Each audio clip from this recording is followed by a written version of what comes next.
আমাকে বাড়ি ওরে নিয়ে কোনো সমস্যা নাই, ও বিয়ে করবি, আমার কাকা ধুমধাম করে ওরে বিয়ে দিবি কইছে আমার কাকা। এই 19 তারিখে ওর বিয়ের কথা, বৈশাখের।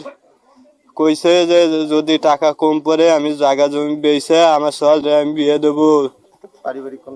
পারিবারিক আমাকে বাড়ি ওরে নিয়ে কোনো সমস্যা না, ও আমাকে বাড়ির সোনার চল, ওর মতো চল এই গ্রামে নাই। আমি জানছি যে সে রিলেশন করে বিয়ে করছে এবং আগামী 19 তারিখে তার সামাজিকভাবে আমাদের পরিবার থেকে তাকে গ্রহণ করার একটা কথাবার্তা ছিল। এমতো অবস্থায় তা এখন এরপরে ওখানে কি ঘটছে না ঘটছে আমরা তো এইসব কিছু জানি না।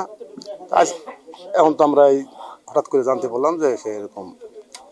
ও তো বাংলাদেশ পুলিশে কর্মরত, তো সেই অবস্থায় পুলিশ রেলওয়ে বিভাগে আর কি ডিউটিতে ছিল। তো ডিউটিতে থাকাকালীন হয়তো বা ওর সাথে এর আগেও কোনো ঝামেলা হয়েছে। তা ওর কয়েকদিন পরে বিয়ে, ধরেন আর 5-7 দিন ছিল, তো বিয়ের অ্যারেঞ্জমেন্টটা চলতেছিল রানিং। তো হঠাৎ এই মুহূর্তে মনে করেন এটা দুর্ঘটনা আমাদের জন্য খুবই কষ্টের। তো সেই অবস্থায় মনে করেন আমার ছোট ভাই আজকে যে অবস্থার দৃশ্যটা দেখলাম ওইখানে দেয়া, তাতে নিজেই রাইফেল দিয়ে নিজেই শ্যুট করছে, এটা সত্যি। কিন্তু তার আগে ভিডিও কলে কথা বা তার 2-1 দিন আগে ওর কলিগরা বললো যা, তাতে বা ওর সাথে যারা ব্যাচমেন্ট আছে তারা বললো যে ফোনে নাকি এরকম কথা কাটাকাটি বা কোনো ধরনের সমস্যা তার স্ত্রীর সাথে ছিল।